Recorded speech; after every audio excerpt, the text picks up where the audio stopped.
You know that kind of movie that completely blows your mind? The one that keeps fooling you over and over again, and by the time it ends, you realize nothing was what it seemed? It's no surprise that Fight Club is one of the most beloved films of all time. It does exactly that. Now imagine taking that same premise, an unreliable narrator, a rebellion against the system, and a completely fractured mind, and stretching it out across 4 entire seasons. The result is Mr. Robot, one of the most brilliant and complex series ever made. It builds on that foundation and layers in a heavy dose of paranoia, realistic hacking, and sharp social commentary that sticks with you for days. We follow Elliot, a brilliant programmer who's both an anonymous hero and a man struggling to tell reality apart from his own madness. Watching this show feels like shock therapy, a mind-bending journey through the psyche of someone who wants to save the world, but first needs to save himself. Do you dream, Elliot?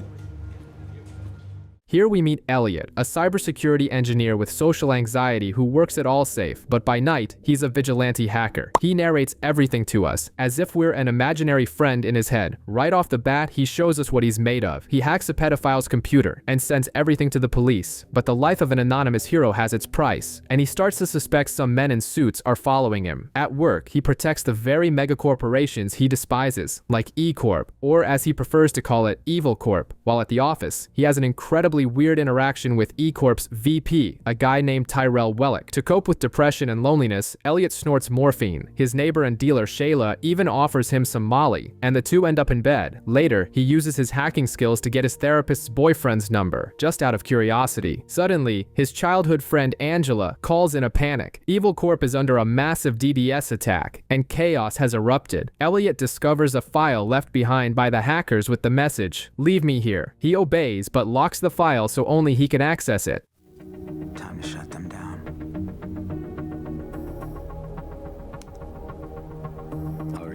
On his way home, he's approached by the mysterious guy he saw on the train, a man wearing a jacket with Mr. Robot on it. He takes Elliot to an abandoned arcade in Coney Island and reveals he's part of the hacker group that attacked E-Corp called F Society. Keeping the file was a test, and Elliot passed. At first, Elliot considers turning them all over to the FBI, but Mr. Robot makes a counteroffer. What if instead they take down Evil Corp for good? To start, all they have to do is frame the company's CTO, Terry Colby, for the attack. On impulse, after seeing Colby humiliate Angela in a meeting, Elliot agrees. He plants the evidence for the FBI, and 19 days later, the news announces Terry Colby has been arrested. The revenge has barely begun, and already, men in suits show up to take Elliot for a little chat with Tyrell. With Colby's arrest, Tyrell becomes the interim CTO of Evil Corp and, without batting an eye, offers Elliot the position of head of cybersecurity for the company. It's an offer to become a millionaire in 5 years that anyone would jump at, except Elliot, of course. Can I think about it? He refuses and grows even more paranoid, convinced Tyrell is watching him. To be safe, he smashes his own computer to pieces. At AllSafe, his boss Gideon gives him a raise but also mentions F Society, which puts Elliot on edge. The group has released a bizarre video demanding Colby's freedom and calling him their leader, a move designed to throw everyone off. Arriving home, Elliot is met by a girl named Darlene, who was just waiting for him inside. She takes him back to F Society's HQ, where Mr. Robot reveals the next step of the plan: destroy an E-Corp backup facility called Steel Mountain by causing an explosion at a neighboring gas plant. Elliot immediately bails. He has no intention of putting innocent lives at risk and argues with Mr. Robot, who tells him to never come back. To clear his head, he visits Shayla, but finds her sleazy supplier, Fernando Vera. Elliot already had evidence to put the guy away, but was hesitant. However, upon discovering that Vera raped Shayla, his doubt vanishes. He sends the proof to the police, and Vera gets arrested. Meanwhile, Angela and her boyfriend Ollie buy a CD from a street vendor that is, obviously, a virus. Ollie's computer is hacked, and his webcam is activated right as he arranges to cheat on Angela. Later, Elliot runs into Mr. Robot again, who demands to know more about his father. Elliot opens up. His father was fired from E-Corp, got leukemia, and asked him not to tell his mother. Elliot told her anyway, and his father ignored him until the day he died. Mr. Robot's reaction? He simply shoves Elliot off a railing, sending him crashing onto the rocks below. A very twisted lesson about keeping secrets. 8 years old. Tyrell gets all dressed up, thinking he's finally going to be named the official CTO of Evil Corp. But the CEO, Pris, throws cold water on his hopes and tells him they've chosen someone else. To blow off steam, Tyrell does something rather peculiar. He pays a homeless man $300 to beat the hell out of him.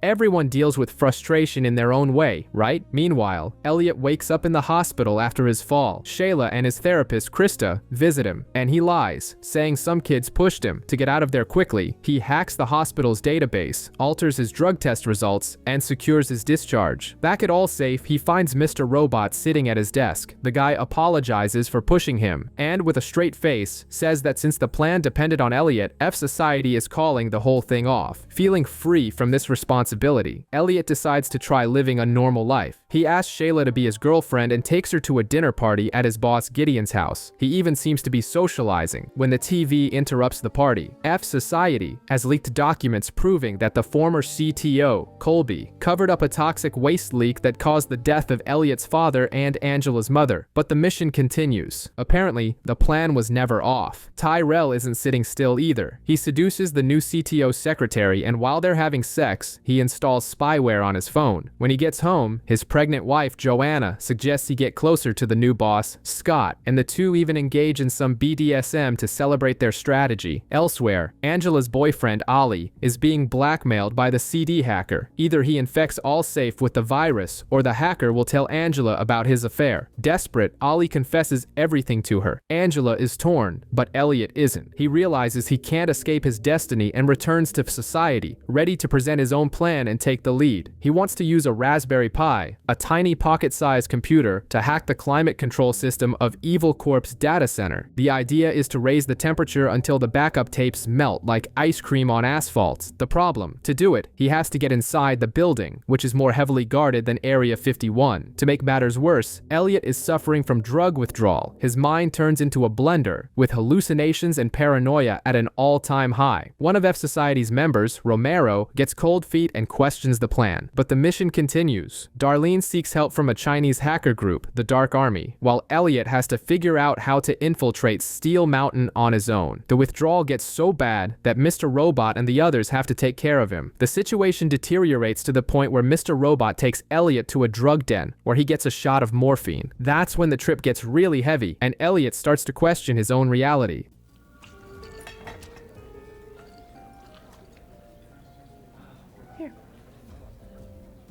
Meanwhile, Angela goes into full-on spy mode. She waits for Ollie to fall asleep, grabs his Allsafe ID badge, and a mysterious CD. On the street, she runs into Shayla, who convinces her to take ecstasy to loosen up. The two go to a club, and they even share a kiss.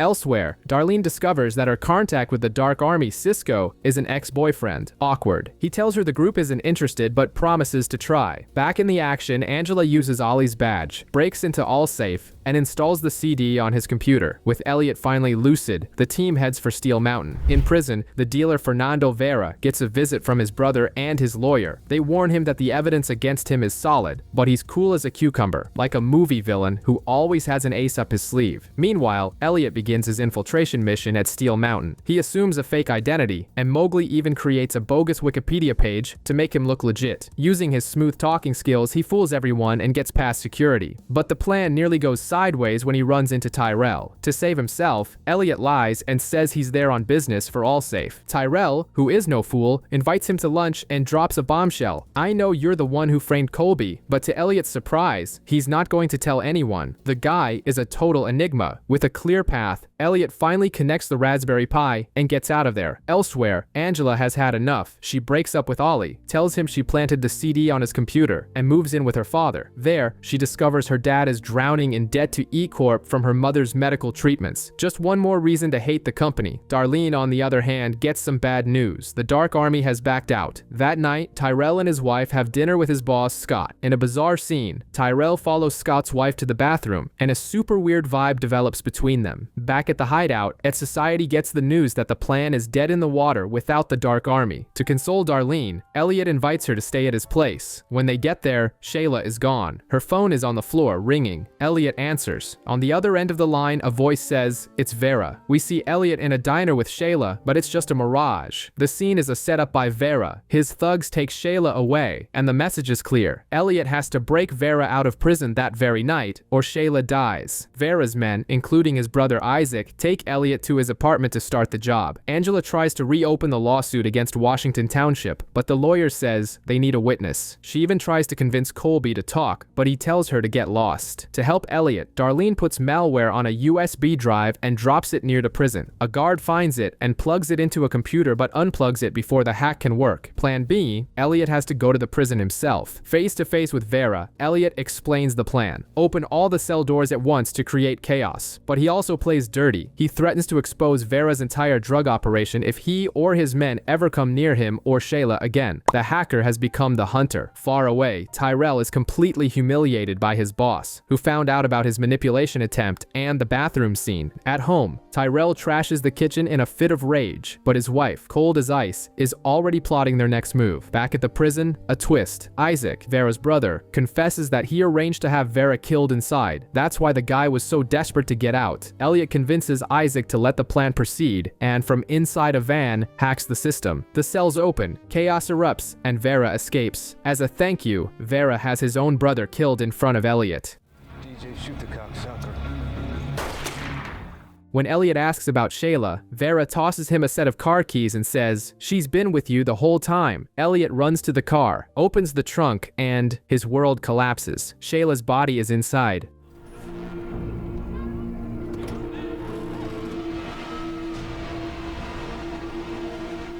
In shock, all he can do is cry as police sirens approach. In a flashback, we see Elliot arriving at his new apartment and meeting his neighbor, Shayla. He helps her move in, and noticing his struggles with addiction, she gets him some Suboxone. To seal their friendship, she also gives him a pet fish. Cut to a month later, and the mood is heavy. Shayla has been murdered. Elliot is in leave me alone mode, skipping therapy with Krista and turning down a few days off offered by Gideon. Meanwhile, Angela is on a mission. Colby, that E-Corp executive, agrees to meet with her, but with some ground rules. It has to be at his house, and with her alone. To convince him to cooperate, Angela plays dirty and promises to lie about how she got the files, breaking protocol. At F Society's HQ, Mr. Robot is desperate because the Dark Army has bailed. His solution, brute force. He pulls a gun and threatens Romero to get him back on the team. Darlene manages to set up a meeting with the Dark Army's leader, White Rose, and convinces Trenton to rejoin as well. And speaking of the Dark Army, Cisco corners Ollie and basically says, "Congrats. Your computer installed our malware, and now you work for us." Meanwhile, Tyrell is at a party watching his rival, Scott, get promoted. For revenge, he seduces Scott's wife, Sharon, and the two go to the rooftop to hook up. But Tyrell snaps and strangles her to death. He's horrified by what he's done and flees the scene.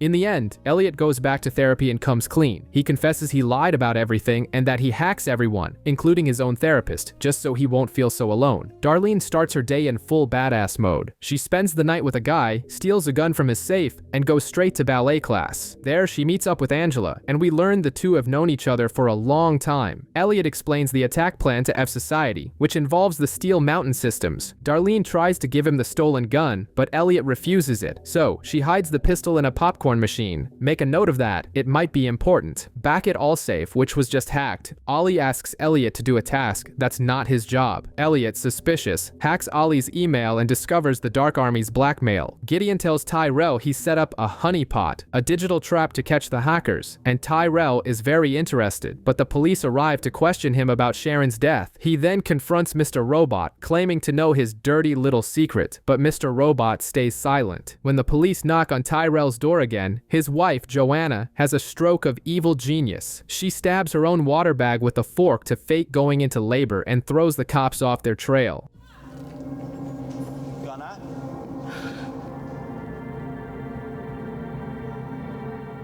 Elliot finally meets the leader of the Dark Army, White Rose, a trans woman obsessed with time. She explains they backed off because of Gideon's honeypot and gives Elliot 2 days to disable it. To do this, Elliot uses an F Society broadcast to distract everyone at Allsafe and gains access to Gideon's phone. Later, Elliot and Darlene celebrate their success. In the heat of the moment, she says, "I love you so much," and Elliot kisses her. Darlene freaks out, yelling, "Did you forget who I am again?" It finally clicks. Darlene is his sister. In a panic, he finds a CD of family photos, and his father is the spitting image of Mr. Robot. And who shows up at the door? Mr. Robot himself, saying they need to talk.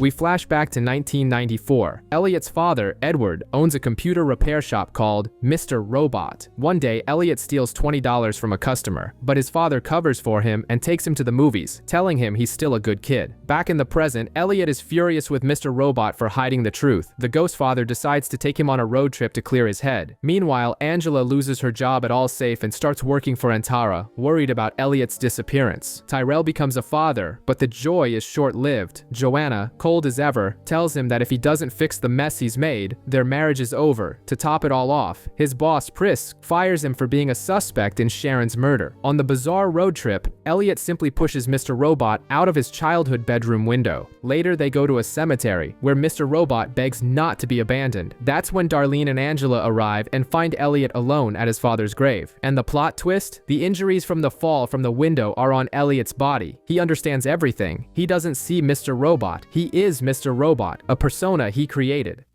You're gonna make me say it, aren't you? I am Mr. Robot.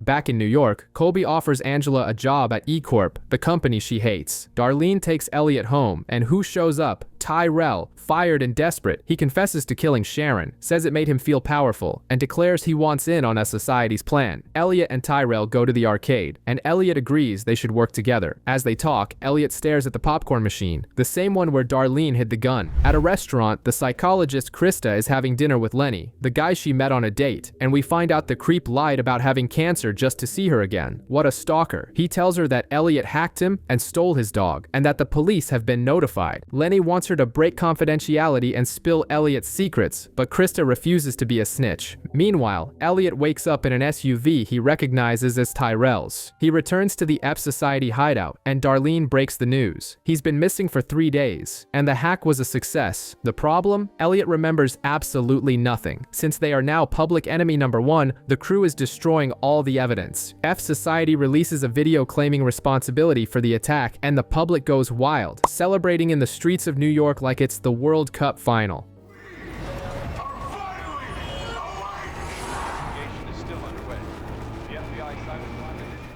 Elliot goes to Tyrell's house and only finds Joanna. He introduces himself as Ollie and learns that Tyrell has also vanished. Things get even weirder when an E-Corp executive, James, goes on TV to try to calm the situation. But the anchor hits him with the hard truth. E-Corp's data is gone for good, with no chance of recovery. In a panic, James pulls out a gun and kills himself on live television. Angela, watching from nearby, is traumatized, but her boss, Pris, sees it as an opportunity. In Tyrell's car, Elliot finds a USB drive. The video on it shows that he was always alone during his conversations with Mr. Robot. Shocked, Elliot decides to turn himself in, but Mr. Robot appears, and the two get into a fight. He drags Elliot down a street full of people wearing F Society masks, telling him they're in this together. Back at his apartment, someone knocks on the door. In the post-credits scene, White Rose, dressed as a man, meets with Pris. He says he already knows who was responsible for the attack and that he's going to handle it. In a flashback, we see Elliot and Tyrell at the arcade, planning everything. Tyrell gets a call about the honeypot and tells them to shut it down. While Elliot finalizes the attack details with the Dark Army, Tyrell records that iconic F Society mask video. To finish it off, Elliot grabs the gun hidden in the popcorn machine. Cut to 1 month after the hack. Elliot has moved into his mother's house and is living in a kind of digital detox, like a modern-day hermit. His routine routine is always the same, hanging out with his new friend Leon and ignoring Mr. Robot, who keeps showing up to annoy him. Out of nowhere, Gideon appears. All safe is closed, and the FBI is on his tail, so he wants Elliot's help. Elliot refuses, and Gideon threatens to tell the agents everything he knows. Meanwhile, Darlene and her crew are up to no good. E-Corp's lawyer, Susan Jacobs, arrives at her smart home, but the system starts malfunctioning. She leaves to get it fixed, and in her absence, Darlene and Mobley break in and turn the place into F Society's new base of operations. The mission now is to hack an E-Corp bank. They demand a ransom of $5.9 million for the customer data. Scott, another executive, initially refuses to pay, but Susan convinces him the losses would be far greater. In the end, they agree to meet the hackers, and Scott accepts to deliver the money in person. Scott arrives at a park with a briefcase full of cash, while security keeps an eye on him from a distance. A biker approaches, hands him a backpack, and takes off. Inside the backpack, an F Society mask and a lighter, with a note, "Use me, and then burn the money." His phone rings, and a voice tells him he has 10 seconds to comply, or the customer data is gone. Panicked, he obeys and sets $5.9 million on fire. In total shock, in the crowd, we see Darlene watching it all before calmly walking away.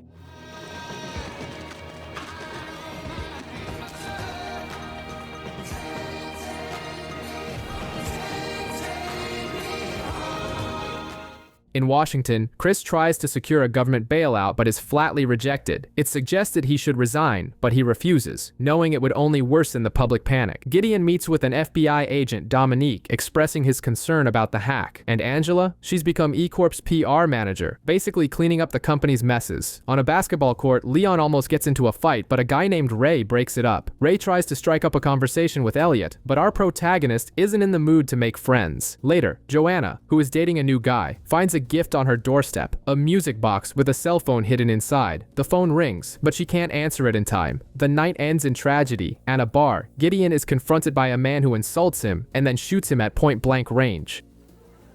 This is for our country. Elliot's situation also gets weirder. Ray mentions a conversation they had the previous night, but Elliot doesn't remember a thing. He realizes that Mr. Robot is taking over while he sleeps. After attending a church group meeting, Elliot wakes up at home, holding a phone. He asks who he's talking to, and the voice on the other end replies, "It's Tyrell."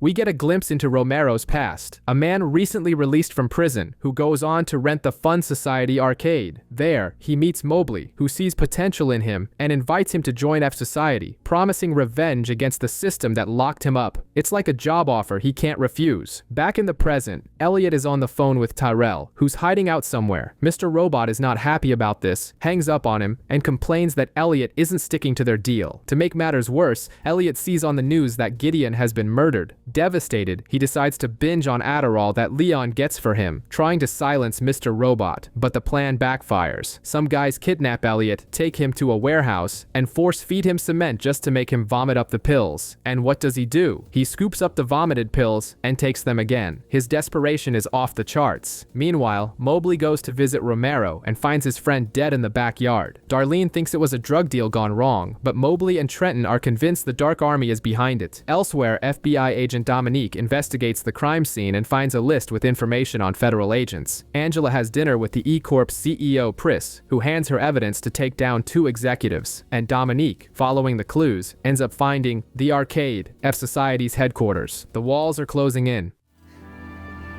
You gotta be fucking kidding me.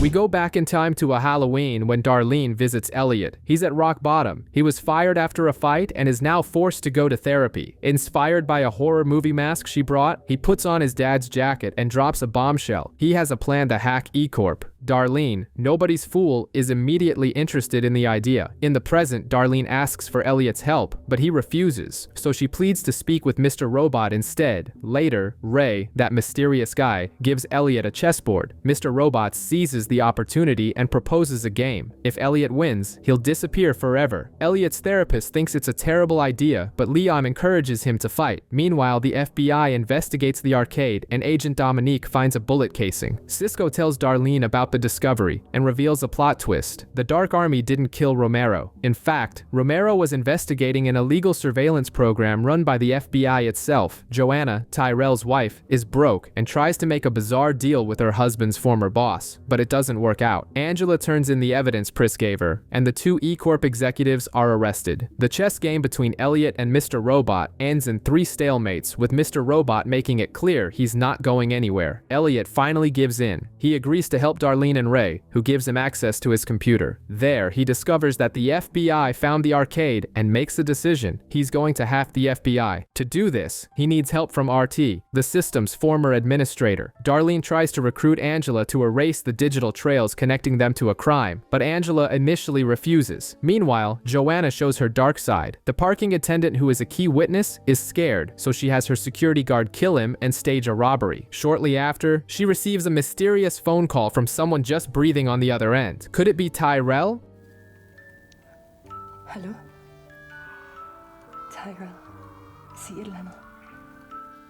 Agent Dominique and her team go to Beijing and meet with China's Minister of State Security, who is actually White Rose in disguise. She denies any Dark Army involvement in the attacks. The next day, the FBI's office in China is attacked by gunmen, and Dominique has to fight for her life, John Wick style. Back in the US, Angela finds out her ex-boyfriend, Ollie, was going to turn her in to the FBI. Furious, and after a talk with Elliot, she changes her mind and decides to join Darlene. Elliot manages to talk to RT, but while snooping on Ray's computer, he uncovers a terrible truth. Ray runs a dark website that's a black market for drugs, weapons, and even human trafficking. The night ends in the worst possible way. Ray's goons kidnap Elliot, tell him they killed RT, and give him a brutal beating. Ray's message was clear. He warned him not to be curious. Suddenly, Elliot wakes up in the middle of a 90s sitcom, complete with a laugh track. He's on a road trip with his family, his father Edward, his sister Darlene, and his mother.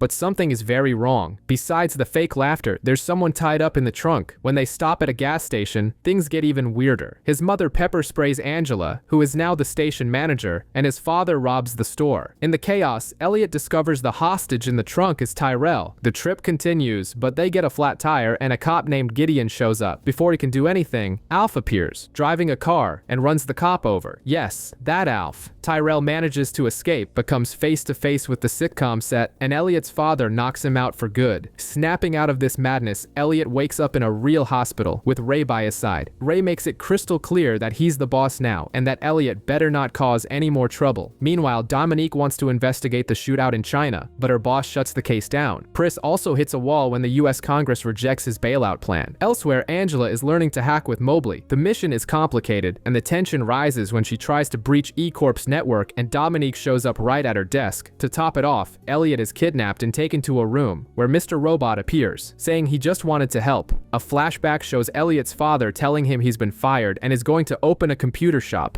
asking little Elliot to pick a name. Still locked in the room, Elliot has a major heart-to-heart with Mr. Robot. The conversation is about Tyrell's disappearance, and in the end, Elliot comes to a terrifying conclusion. Maybe he killed him himself. Meanwhile, the ever-suspicious Dominique interrogates Angela for being in a restricted area. As soon as the agent leaves, Angela rushes to finish the hack. Later, F-Society makes another appearance, interrupting a congressional hearing by dropping a Wall Street Bull statue into the middle of it. Elsewhere, Joanna kicks her boyfriend to the curb, but then surprises him with Tyrell's divorce papers, saying they can be together now. This woman is a box of surprises. Back to Elliot. He fixes Ray's website, but not before leaving an anonymous tip for the FBI. During a game of chess, Ray practically confesses his crimes and accepts his fate, getting arrested shortly after without ratting out Elliot. But revenge comes quickly. A gang tries to attack Elliot for taking down the site, but he's saved by Leon. And here comes the bombshell. Leon, who only ever talked about Seinfeld, reveals he works for the Dark Army and that Elliot will be receiving new instructions. Hey, yo, man. When you see White Rose, I'll be rooting for you, cuz. Always. Angela gets a promotion at E-Corp thanks to Pris, but is immediately put in her place for getting too cocky. And just when we think we figured everything out, the biggest plot twist of all is revealed. Elliot's therapy session with Krista is just a fantasy. He was never at his mother's house. He's been in prison the whole time. And he even breaks the fourth wall to apologize to us for lying. Now, I'd like it if we could trust each other again.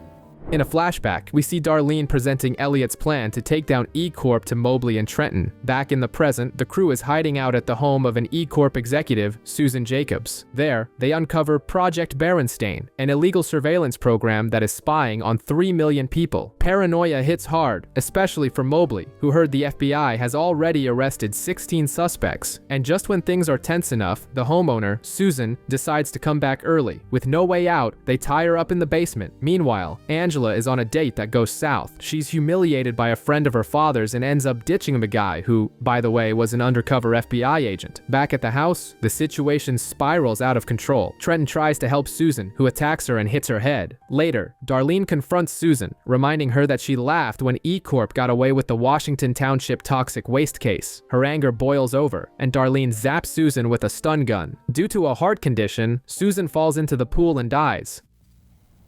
I already have.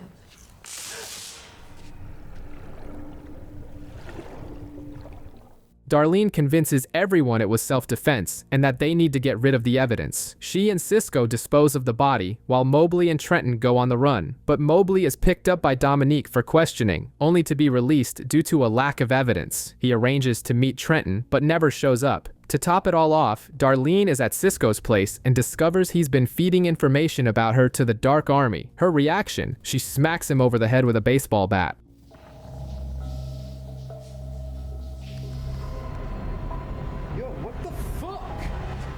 After the Five Nights hack, we find Elliot hearing a knock at his door, but it's not pizza delivery, it's the police, and the reason for his arrest is the most random one imaginable. Stealing Lenny's dog and hacking the guy, his lawyer secures a plea deal, but Elliot, just to piss off Mr. Robot, pleads guilty and gets 18 months in prison. In jail, he meets Leon, a guy obsessed with Seinfeld, and also crosses paths with the warden, Ray, but his stay is short. After 86 days, he's released. The reason? The very hack he caused crashed the prison's internal economy, and they're releasing everyone with non-violent offenses. The irony is delicious. Darlene picks him up and she's already got bad news. Trenton and Mobley have disappeared and the Dark Army might be plotting against them. Before anything else, Elliot visits his mother in a nursing home to thank her for helping him get through his time in prison. Meanwhile, Angela decides to play hacker and discovers that the E-Corp toxic waste leak was never fixed. She turns over the evidence but faces pressure to become a whistleblower. To make matters worse, Agent Dominique shows up and basically strong-arms her into cooperating. Elsewhere, White Rose and Pris are playing high-stakes chess, with Pris convincing the Chinese minister to help him in exchange for a few favors. Elliot and Darlene hide out with Cisco. The plan is to set up a meeting with the Dark Army to find out what stage 2 inches is. But then Darlene remembers she left an F Society tape with her face on it at Susan Jacobs' house. What a rookie mistake. While Cisco goes to retrieve it, Elliot bails too, feeling himself disconnecting from Mr. Robot. Alone, Darlene hacks a contact and overhears the Dark Army saying that stage 2 is Elliot's plan. And when Elliot gets home, surprise, Joanna Wellick is waiting for him at his door. Cut to a meeting between Terry Colby and Pris. The E-Corp CEO wants Colby to use his political influence to let China annex the Congo in exchange for a financial bailout for E-Corp. It's a plan so megalomaniacal it feels straight out of a Bond film. Meanwhile, Joanna takes Elliot to her house with a simple request: find Tyrell Wellick. Even with Mr. Robot freaking out, Elliot takes the gig. While shopping for gear to build his surveillance equipment, the mysterious phone rings, and he hears a whisper before the call drops. He manages to trace the call to an address, but not even Joanna's bodyguard thinks Tyrell would be there. Darlene's situation only gets worse. Cisco shows up with an injured S Society member, and she refuses to take him to the hospital. The FBI is already on their tail, and Dominique finds out that a witness has identified Cisco. Her boss, Santiago, ignores her warnings and puts out an all-points bulletin with Cisco's face on it, basically painting a target on his back. Elliot finds Angela on the subway to apologize. She tells him she's going to turn herself in and warns him not to trust Mr. Robot. They share a kiss, but right after he leaves, two mysterious figures approach Angela.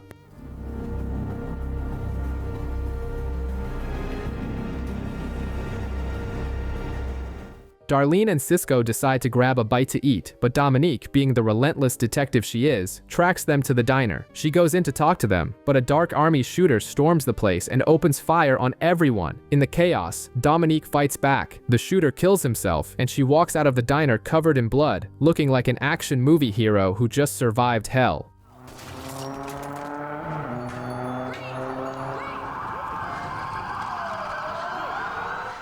After the diner shootout, Agent Dominique gets chewed out by her boss, Santiago. He takes her off the case because the government doesn't want to pick a fight with China, which just loaned the US $2 trillion.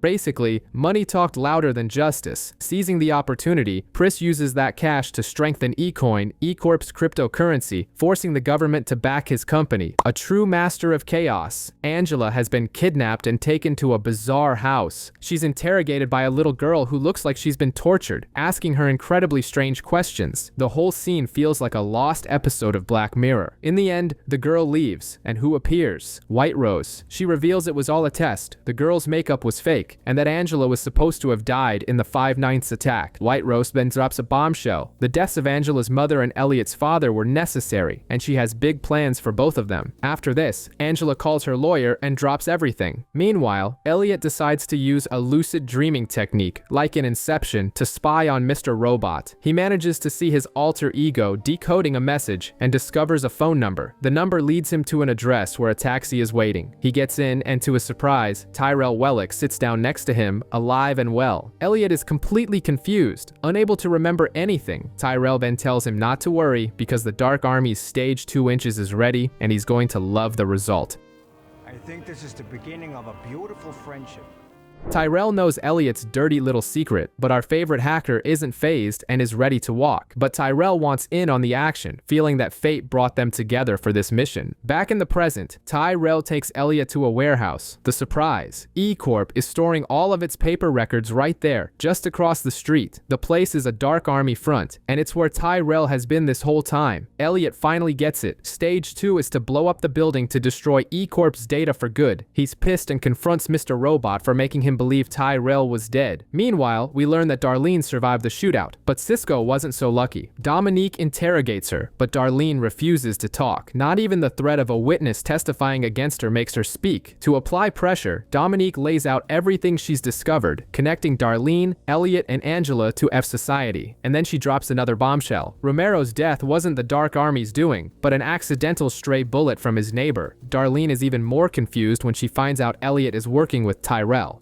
Elsewhere, Joanna goes to the address Elliot gave her and discovers the house belongs to Scott, the man behind the mysterious gifts. He only wanted to make her suffer, but had a change of heart. When she insults his late wife, Scott loses it and beats her. Joanna, ever the Machiavellian, uses her bruises to convince her boyfriend Derek to testify against Scott. Convinced that Tyrell is just another hallucination, Elliot tries to delete the hack, but Tyrell pulls a gun. Elliot doesn't back down, and Tyrell shoots him in the stomach, proving once and for all that he's real. He explains he was just following Mr. Robot's orders.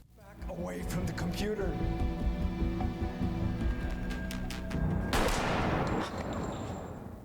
In a panic, Tyrell calls Angela, who is expecting the call and promises to come, just as a blackout engulfs New York City. In the post-credits scene, we see Mobley and Trenton living undercover in Arizona. They're working at an electronics store, but Trenton has an idea that might undo the hack. Before they can talk, Leon shows up out of nowhere and asks for the time. We meet Irving, a used car salesman who's in the middle of a dispute at a diner when he gets a call. The person on the other end is in deep trouble, and Irving says he's on his way. He arrives at the Dark Army building, and the caller was Tyrell, desperate because Elliot might die. Irving, cool as a cucumber, says he'll call some medics. Far away, Zane makes it clear, as soon as Elliot does his part, he dies. A week later, Elliot wakes up in a room with Angela by his side. When he learns she spoke with Tyrell, he understands it was all real and rushes to stop the attack, but the warehouse is empty. He returns home to find Darlene, who demands to know about Stage 2. With the entire city in a blackout, Darlene takes him to an underground hacker tournament to use their fiber connection and close E-Corp's back door. But Dark Army agents show up and they're forced into a car with Irving. Irving tells Elliot to hack the agent's car database so they can escape. When Elliot complains about Stage 2, Irving says he'll call the whole thing off if he's not on board. Total salesman talk. After being dropped off at a diner, Elliot and Darlene have a huge fight. Walking through the streets, Elliot has an epiphany. What if stopping the hack actually makes things worse for the world? He goes to Angela and asks her to get him a job at E-Corp. That night, we see the big twist.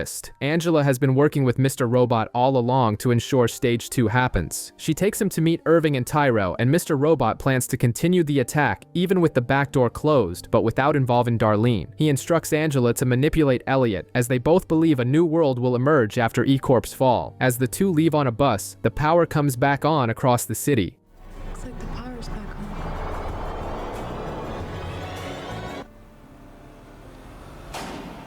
Elliot gets a job as a security analyst at E-Corp and starts climbing the corporate ladder. In 5 weeks, he manages to reroute the company's paper records to a warehouse in South Dakota and turns in several executives to the police. His masterstroke is convincing a manager to digitize all the paper records instead of moving them. Meanwhile, we discover that Darlene has become an FBI informant. Dominique pressures her to get more information from Elliot about his involvement with Tyrell. The FBI reveals that Tyrell called Elliot while he was in prison, leaving Darlene with no way out. She tries to install spyware on Elliot's computer, but he confronts her, or rather, Mr. Robot confronts her. Desperate, Elliot takes Mr. Robot to therapy, but Krista only says they've been compromised. Joanna gives a TV interview, playing the faithful wife now that Scott has been arrested for Sharon's murder. Shortly after, Derek confronts her, accusing her of using him. Things escalate quickly. Derek shoots Joanna's bodyguard, then shoots and kills Joanna herself.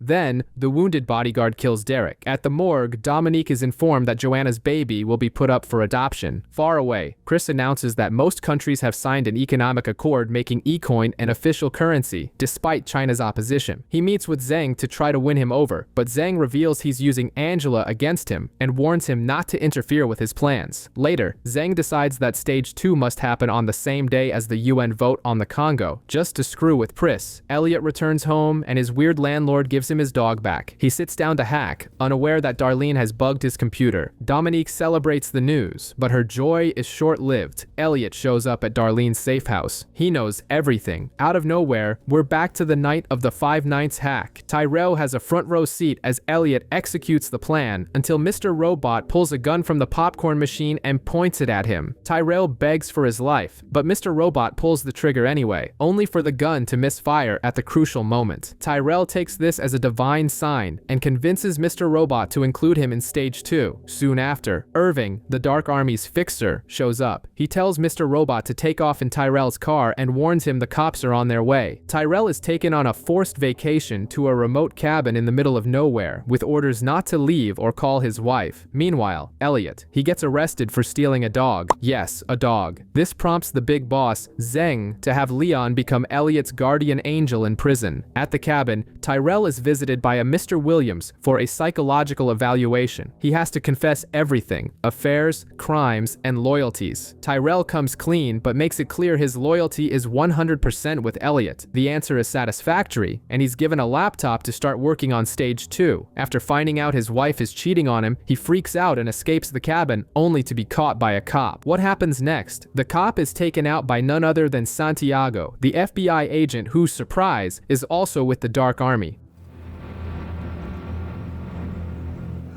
Irving gives Tyrell a lecture, but gets him back on track. The final plan is for Tyrell to meet Elliot in a taxi. Sometime later, we see Elliot recovering from a gunshot wound, and Angela tells Tyrell about his split personality. When Elliot wakes up and sees Tyrell, it's Mr. Robot who cracks a smile.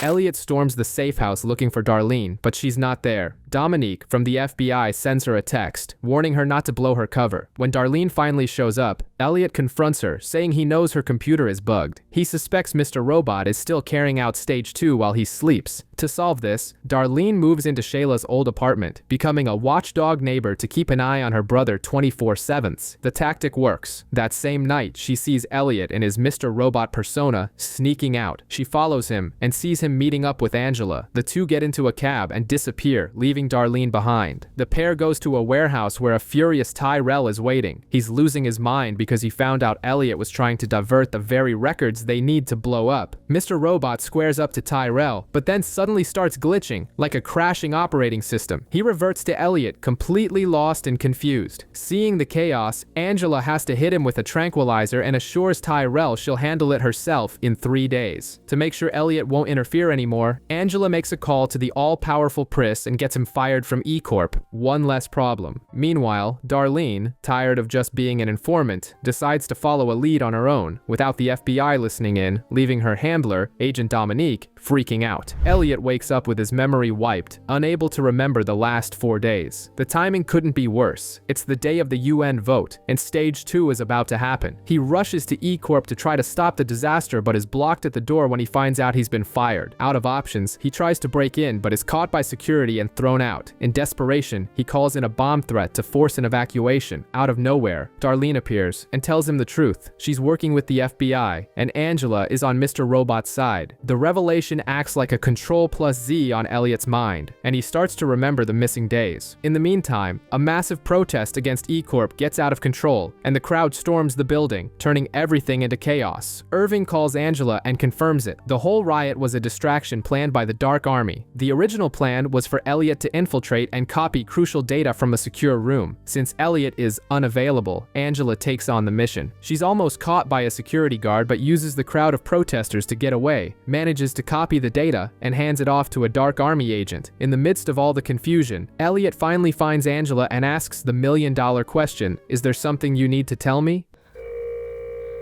Is there something you want to tell me?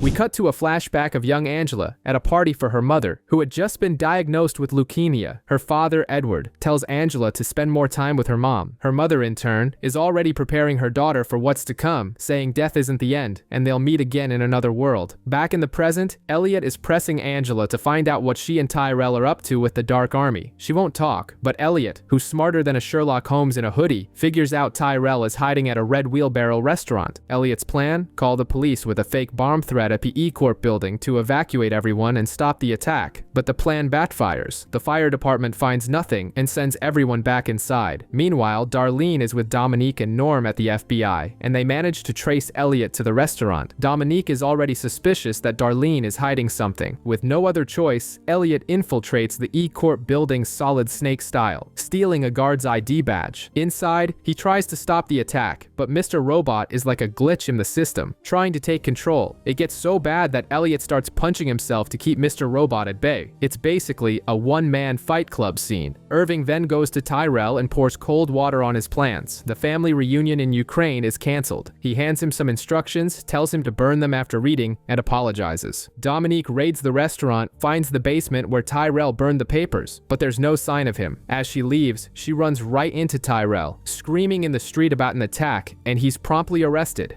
You have to stop the attack!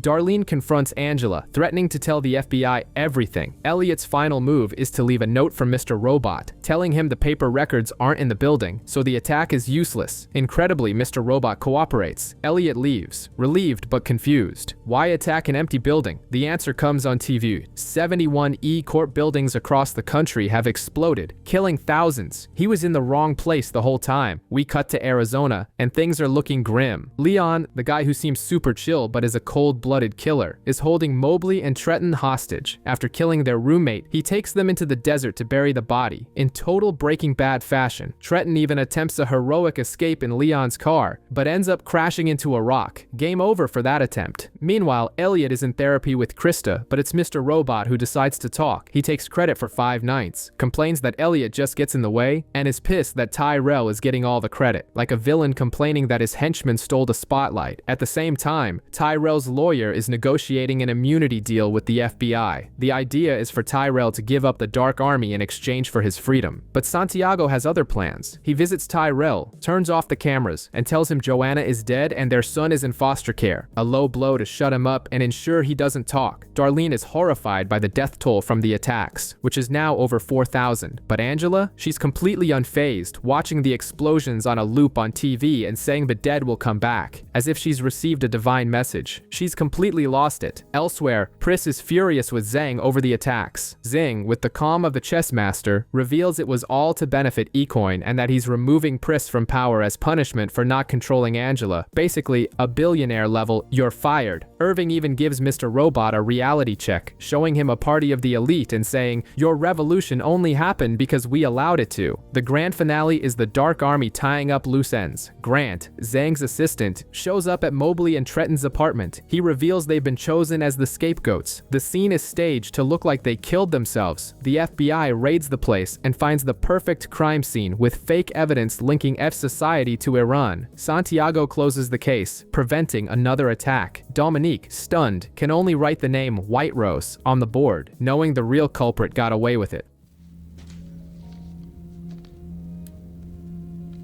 You're actually gonna get away with this. We go back to 1995. A young Elliot is angry with his father, Edward, because he's sick and won't admit it. At the movie theater, his father collapses. And what does Elliot do? He takes his dad's jacket and goes inside to watch the movie. An ice-cold move that already shows the complexity of their relationship. In the present, 3 weeks have passed since the attacks. Elliot finds out about Mobley and Trenton's deaths and starts spiraling. He locks himself in his apartment, deletes their files, and confesses to Darlene that he can't control Mr. Robot anymore. Devastated, he decides he's had enough. He gives his dog to a neighbor, burns that same jacket of his father's from the flashback, and buys morphine to end it all. He even tries to visit Mobley and Trenton's families, but the mood is heavy and no one wants to talk. Elliot goes to Coney Island ready to say goodbye, but who shows up? Muhammad, Trenton's younger brother who followed him. Now Elliot has a kid to look after. The timing is perfect. It's Back to the Future Day, and the kid wants to see the movie. At the theater, Muhammad disappears, and Elliot finds him at a mosque. There, the two have a heart-to-heart. Elliot admits he wanted to be dead, and Muhammad talks about his family's struggles. This conversation reignites a spark in Elliot. He takes the boy home and with a new sense of purpose, starts to act. He goes to Mobley's brother's house and intimidates him into giving his brother a proper funeral. Then, he visits Angela and tries to comfort her with a childhood memory. He has a reason to fight again. Back in his apartment, he takes his dog back, retrieves the jacket from the trash, and sets up his computer again. He's back in the game. And to top it all off, he finds an email Trenton sent before she died. The message says there's a way to undo the hack. The key to it? It's with the FBI. The mission has changed. In a flashback, Gideon, Tyrell, and Pris are in a meeting to hire Allsafe. In the middle of the discussion, Angela comes in to deliver some papers, and Pris eyes her like a predator watching its prey. Back in the present, Elliot wakes up to find a message from Mr. Robot on his bathroom mirror. They own the FBI. A little paranoia never hurt, right? Elliot tells Darlene he's going to try to get the 5/9 encryption keys directly from the FBI, but she thinks he's delusional and goes to confront Dominique. Meanwhile, Elliot corners Irving and demands a meeting with White Rose. But right after, Leon shows up at his apartment with that "we need to talk" look on his face. In another flashback from the night before, we see Mr. Robot meeting Tyrell. The guy is ready to beat Mr. Robot senseless, but Pris appears out of nowhere, like a mob boss, to lay down the law. He names Tyrell the new CTO of E-Corp, but makes it clear he'll just be a pretty face, a puppet. After Pris leaves, Tyrell and Mr. Robot, mortal enemies, decide to team up against the Dark Army because they figured out there's a mole in the FBI. Darlene, for her part, tries to pull a Black Widow and seduce Dominique to steal her badge. Things heat up. They end up sleeping together, but when she goes for the badge, Dominique catches her red-handed.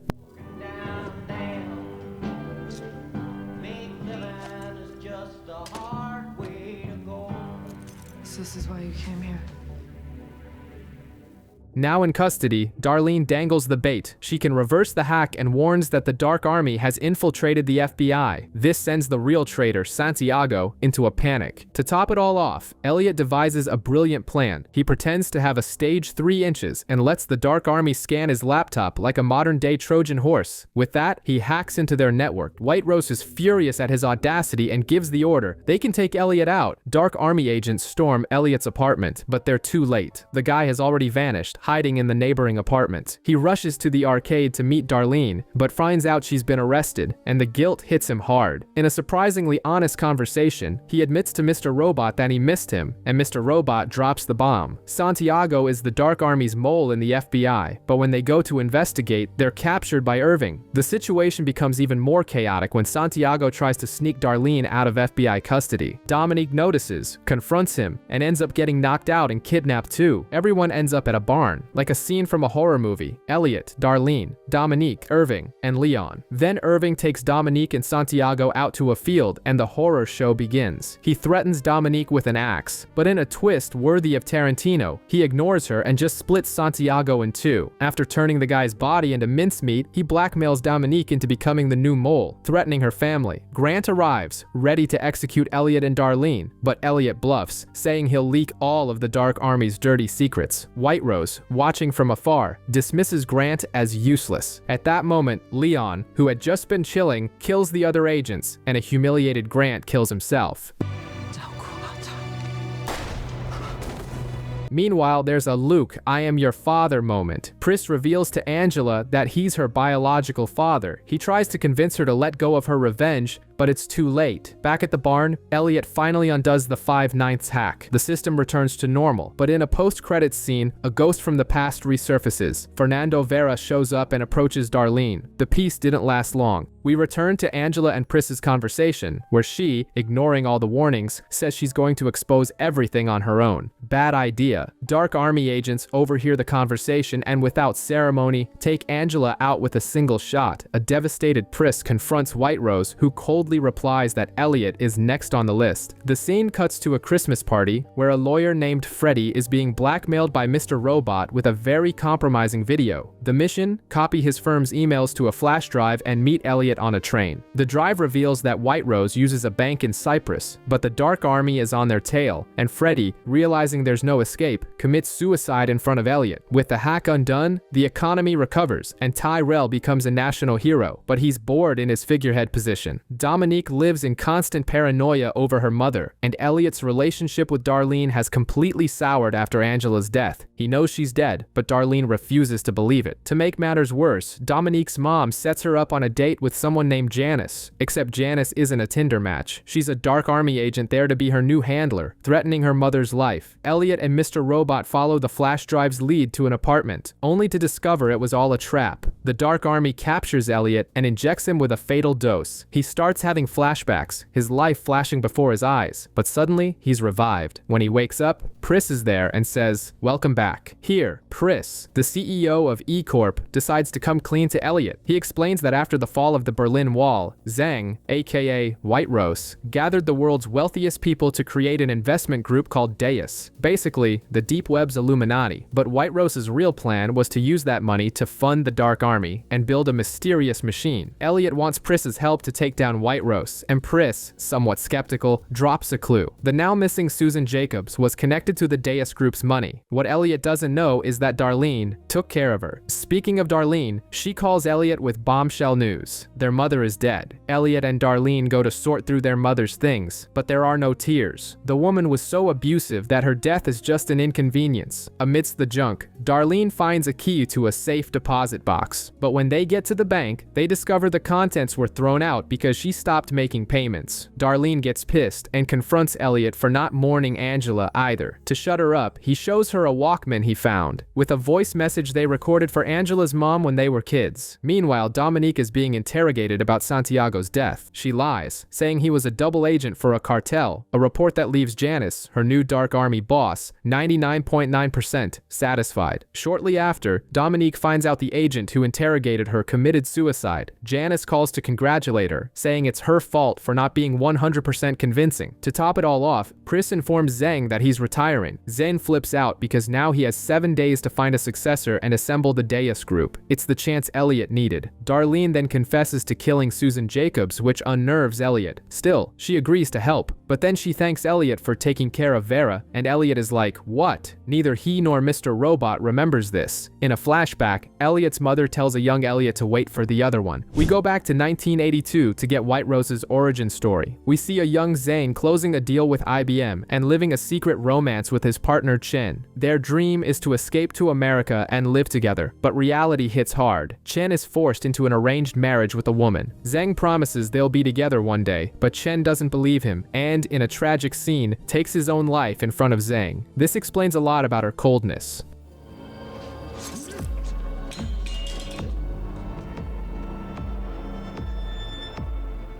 Back in the present, Zhang accepts Pris's retirement and already has a new puppet in mind for CEO, Tyrell. He also schedules the Deis group meeting for the next day, on Christmas Eve. Elliot, meanwhile, bumps into his former therapist Krista, who basically tells him to get lost. In their hideout, Darlene discovers a contact Susan Jacobs had at the Cyprus National Bank, a woman named Olivia. The plan? Elliot will break into her apartment and hack everything. But the plan gets complicated. Elliot discovers Olivia is a recovering addict fighting for custody of her son. He finds her at a bar, waiting for a date who never shows, and decides to make his move. He approaches her and instead of just seducing her, ends up opening up about his own demons, addiction, and suicidal thoughts. The connection is so strong that they end up kissing and going back to her apartment. Meanwhile, we see that Vera has set up a drug trafficking operation and is already keeping tabs on Elliot, with photos of him and Krista. While Olivia sleeps, Elliot gets the password he needs and sends it to Darlene. He's almost caught, but manages to play it cool. Her honesty about her addiction really really gets to him. As he leaves, Elliot notices a white van following him. He scraps his plan to go to Allsafe and runs home, but an even bigger surprise awaits. Tyrell is inside, announcing that White Rose has promoted him to CEO. Elliot barely has time to warn him it's a trap, as the Dark Army is already listening. They look out the window, and there's the white van, parked, waiting for them. Things kick off hot. The Dark Army agent in the van overhears the conversation and prepares to attack, but Tyrell is faster, knocking him out with a hammer. Now with a body on their hands, the two geniuses decide to flee in the agent's own van. Meanwhile, Darlene, worried about her brother's disappearance, goes to his apartment and starts tracking him. Elliot and Tyrell stop at a gas station in the middle of nowhere to burn the body, but when they come out of the store, the van is gone. With no cell service, they're forced into the woods where, of course, they get lost and end up right back at the same gas station. Darlene, on her own bizarre adventure, tries to steal a car and comes face to face with its owner, a drunk guy dressed as Santa Claus. The jolly old man named Tobias agrees to give her the car if she drives him home. On another side of town, Dominique, alone on Christmas Eve, enters a sex chat and invites a woman to her house. But it all turns into a nightmare when the woman reveals herself as a Dark Army agent and tries to drown her in the bathtub. It was just a dream, or rather, a nightmare, that shows the psychological terror she's living through. On the road, Darlene thinks the depressed Santa is a children's hospital volunteer on the verge of suicide, but when she gets to his house, she realizes she stole the wrong car and that his story was far less tragic. Tobias was just drunk and worried about his wife, who had hurt her back. It's Darlene who breaks down, confessing her fear of losing Elliot. It's finally Christmas, and Elliot and Tyrell continue their argument in the middle of the woods. Elliot almost abandons Tyrell but goes back for him. They find the van, which has hit a deer. Suddenly the agent, who wasn't dead, shoots from inside the vehicle and kills himself, but not before hitting Tyrell.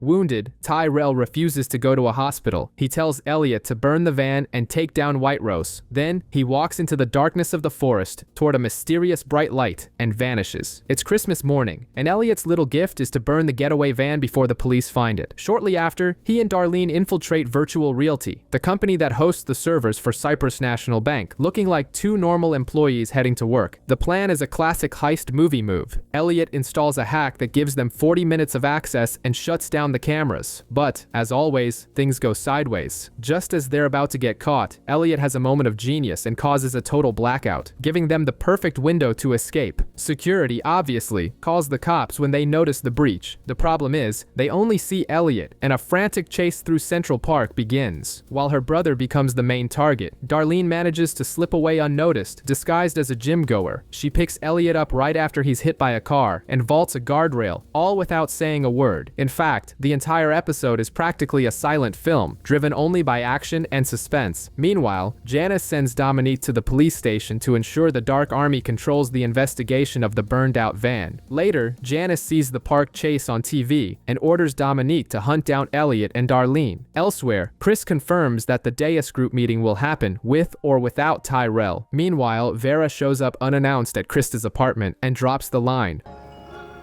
It's time we talk. He tells a bizarre story about his childhood, making it clear he needs every piece of information on Elliot so he can own him. After threatening her boyfriend, Krista gives in and hands over a file on Elliot that mentions Mr. Robot. Things just got serious. Meanwhile, Elliot is in whatever it takes mode. He gets drugs from Leon and then goes to meet Olivia. Ruthlessly, he drugs her coffee and reveals he's hacked her entire life. The blackmail is clear. Either she helps him take down the Deis group, or he'll make sure she loses custody of her son. Brutal. At the same time, Darlene is captured by Dominique. Over the phone, Janice gives the final order: kill Darlene. But when the moment comes, Dominique can't do it and just knocks her out. When Darlene wakes up, a desperate Dominique begs Darlene to kill her to save her family, but Darlene refuses. Back to Olivia's drama. She is enraged with Elliot. The conversation is interrupted when she goes to the bathroom and slits her wrists. Elliot saves her, and it's then she discovers that the Deis group was also involved in her mother's death. With a new reason to fight, she gets Elliot the password he needed but kicks him out right after, calling him a monster. To wrap it up, Krista calls Elliot, luring him into Vera's trap. Elliot knows it's a setup but walks into it anyway, straight into the hands of Vera's men. After being kidnapped, Elliot wakes up tied to a chair. Vera then begins a monologue worthy of a movie villain, explaining how he became the kingpin of the Caribbean but still felt empty. A shaman told him he needed to return to New York and come to an understanding with Elliot, whom he now wants as a business partner. Elliot, remembering that Vera killed Shayla, refuses flat out. Vera reveals he knows about Mr. Robot, and Elliot's alter ego takes over, pointing out the flaws in the villain's plan. Things escalate and Elliot tries to grab a gun, but it's unloaded. Seeing that violence won't work, Vera changes tactics. He forces a therapy session right then and there in the middle of the kidnapping to understand the origin of Mr. Robot. He grows impatient and starts reading Krista's files until he gets to the famous window incident. The version we knew was wrong. Elliot's father didn't push him. Elliot jumped on purpose out of fear of his father after telling Darlene to hide. Krista connects the dots and realizes Mr. Robot has existed for much longer, created to protect Elliot. And then the bombshell drops. The revelation that changes everything. Elliot remembers a traumatic experience from his childhood involving his father. The shock is brutal. I always have. It's always been my job to protect him. You know, Do you think Mr. Robot was protecting you from something in that moment? Your father ever hurt you?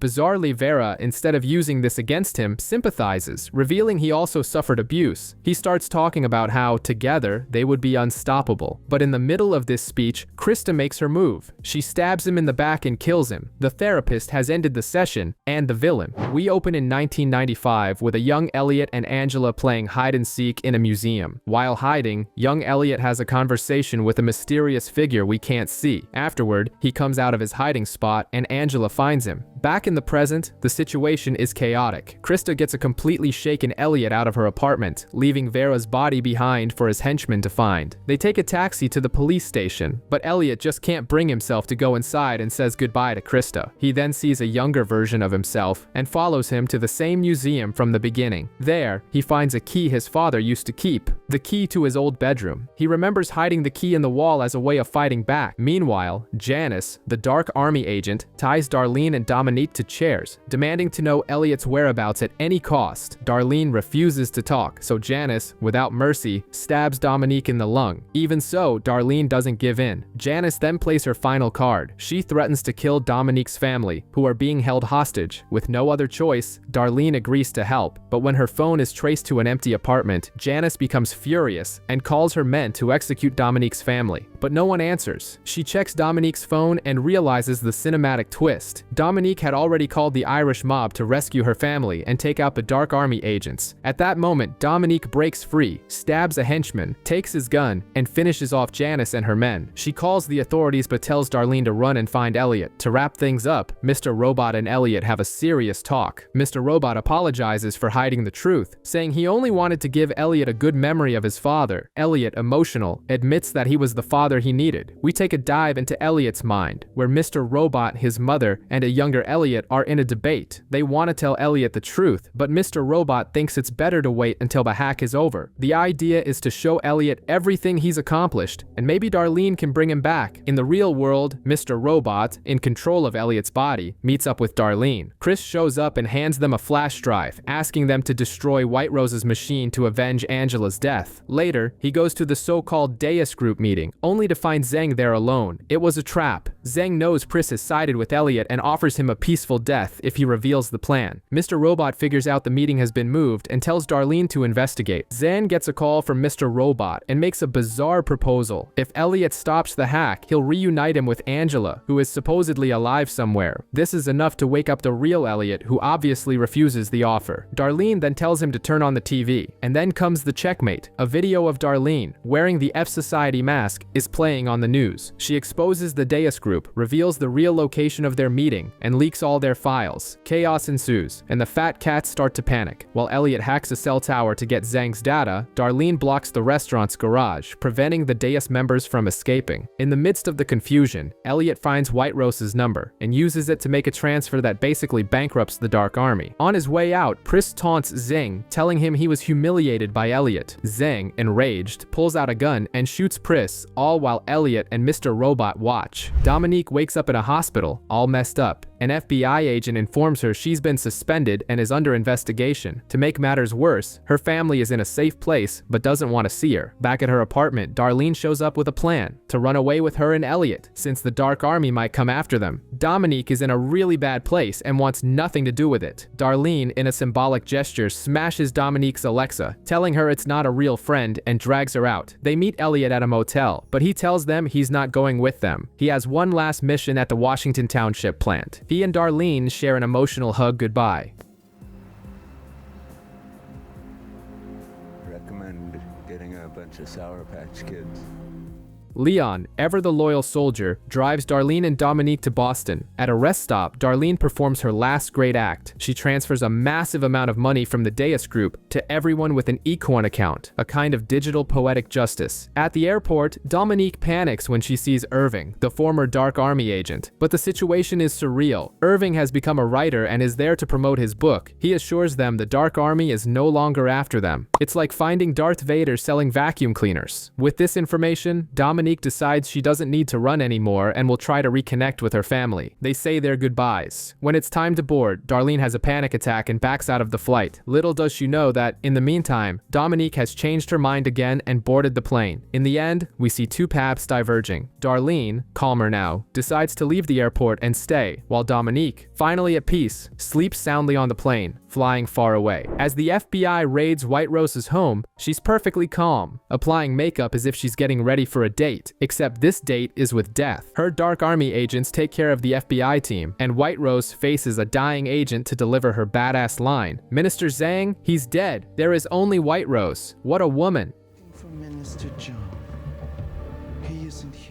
Across town, Elliot informs Mr. Robot that he's going alone to destroy White Rose's machine at a nuclear power plant. Mr. Robot thinks it's a terrible idea, but Elliot is in lone hero mode and doesn't want to hear it. He enters the plant with the ease of someone walking into a mall since no one is there, and starts hacking everything to blow the place sky high. But the party's over when the Dark Army captures him and takes him to a small room with White Rose herself. She opens up and says she always felt like an outsider and hates the world, which is why she wants to reboot it and start from scratch. Elliot counters, saying that the people who love him, even when he hates himself, make the world worth it. Suddenly, an alarm blares. White Rose reveals the machine is already on, and the reactor is going into meltdown. She assures him that everyone, including Angela, will be reborn in a new world, pulls out a gun, and kills herself in front of him. You get to decide. Elliot has to use what's in the room to escape and finds a Jurassic-era floppy disk labeled Exit. The disk runs a game that asks him to stay. With no way to stop the apocalypse, Elliot stays in the room. He and Mr. Robot exchange I love yous before everything explodes. I love you. Love you too.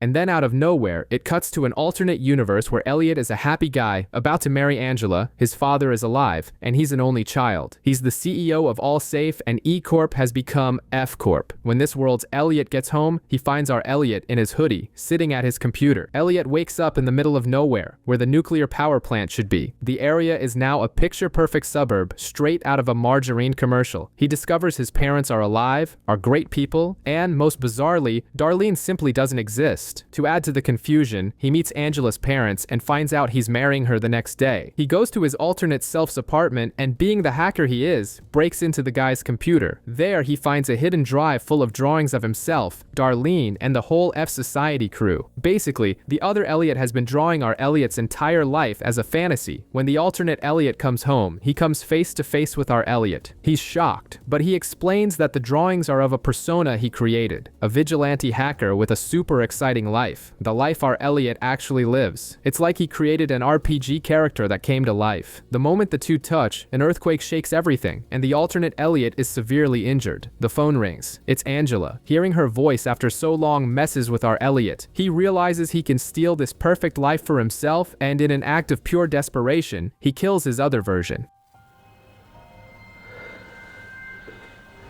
I think you should look away too. He tries to get rid of his other self's body, hiding it in the container in true Dexter fashion, but his luck has run out. A cop, who happens to be this reality's Dominique, sees the whole thing and tries to arrest him. Things just got personal. Elliot manages to escape and flees to Coney Island, only to find out there is no wedding. Reality starts to glitch. That's when Mr. Robot appears to drop the bombshell. This world isn't a parallel universe. It's an illusion, a mental prison that Elliot himself created to keep the real Elliot trapped, a luxury coma of sorts.